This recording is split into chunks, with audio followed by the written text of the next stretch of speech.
dytë, e cila synon që ne të fillojmë të hedhim shinat e punës tonë, jo vetëm për sa i përket brendisë, por dhe organizimit të saj. Kemi një mandat nga Parlamenti 9 mujor, i cili, siç është provuar në të shkuarën, edhe një 2 vjeçar mund të konsumohet pa prodhuar asgjë fare. Kështu që është në përgjegjësinë tonë që të vëmë një kornizë të qartë edhe për sa i përket objektivave, edhe për sa i përket tematikave, edhe për sa i përket kohëve kur ne do t'i shfrytëtojmë këto. Sigurisht janë afatet janë indikative. Puna mund të kërkojë më shumë ose mund të realizohet më shpejt. Para kushtit gjithë punës tonë mbetet fakti që klima e funksionimit të parlamentit duhet të jetë klimë normale. Në parlament, ky komision nuk mund të funksionojë me një parlament që mbyllet. Unë ripërsëris shkurt atë që thash rasti shkoj.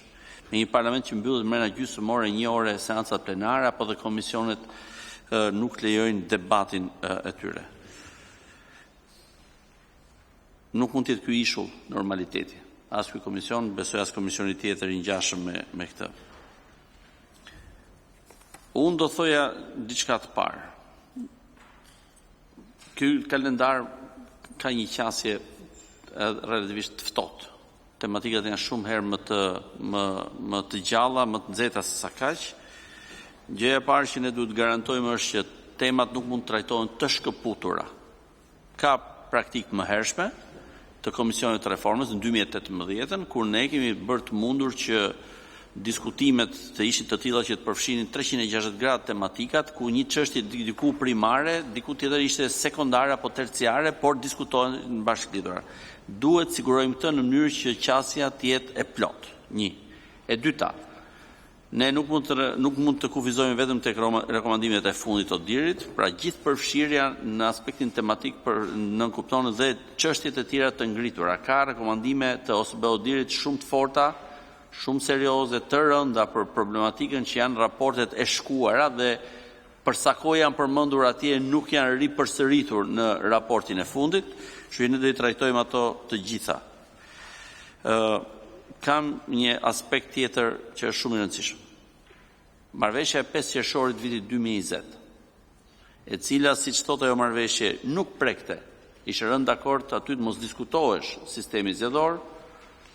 Ajo është një marrëveshje e cila prodhoi një amendim total të kodit zgjedhor në atë kohë, me konsensus, pa prekur sistemin zgjedhor.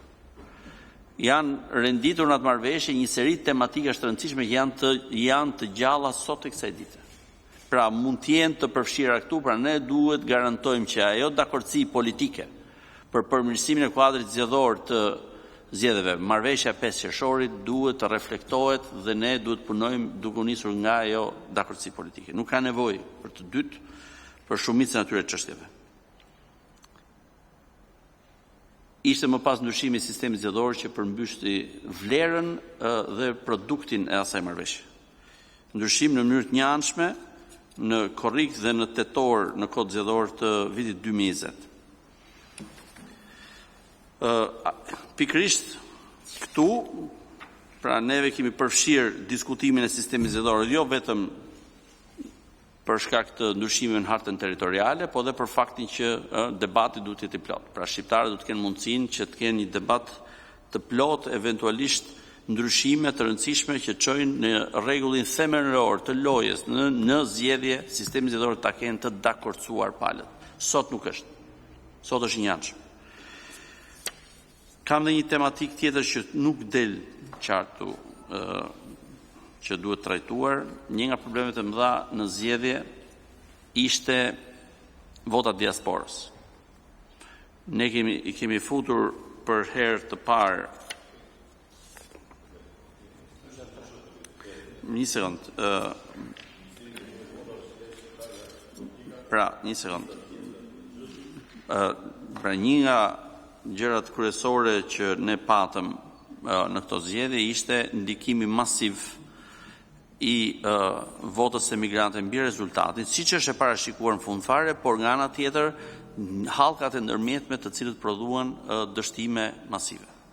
Kështu që na duhet ta qasim janë një palë zgjedhje tjera. dhe në qoftë se rregullat duhet përcaktohen që të jenë më të qarta këtu në kod se sa me akte nënligjore, pra duhet ta shohim këtë me kujdes. Dhe tani po kthehem tek pika kryesore që është për ne. Pra, po vi tek pika kryesore.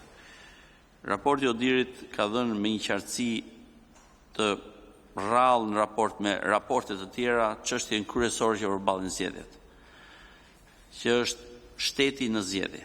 Partia shtet, shteti që është kthyer në aktor zgjedhor të plot, ka invaduar, ka pushtuar zgjedhjet, përdorimi totalit jo vetëm në burimet e thjeshta materiale, por përdorimin e administratës publike, qoftë si basen votash, qoftë si mekanizëm patronazhimi, dhe por shkojmë edhe më tutje tek aktet rregullatore që nxjerr qeveria apo aktet nënligjore që nxjerr qeveria për të prodhuar ndikim tek zgjedhësit.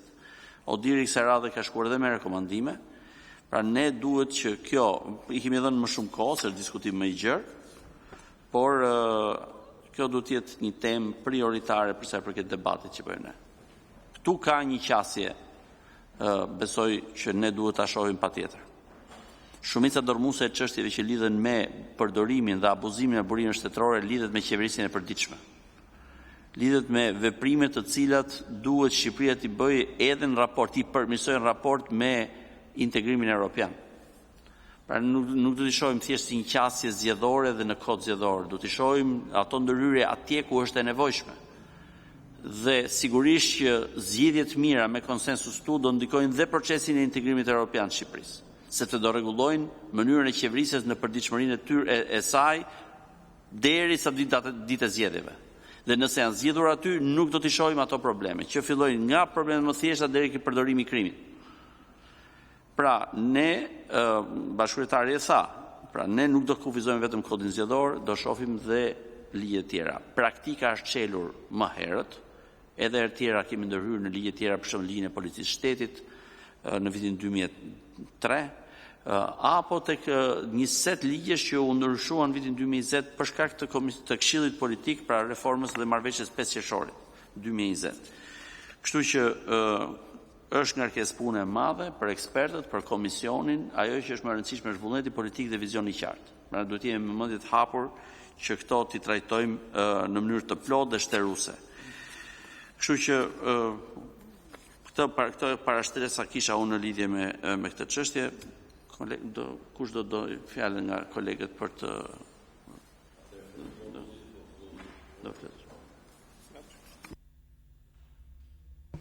Faleminderit. Unë kam vetëm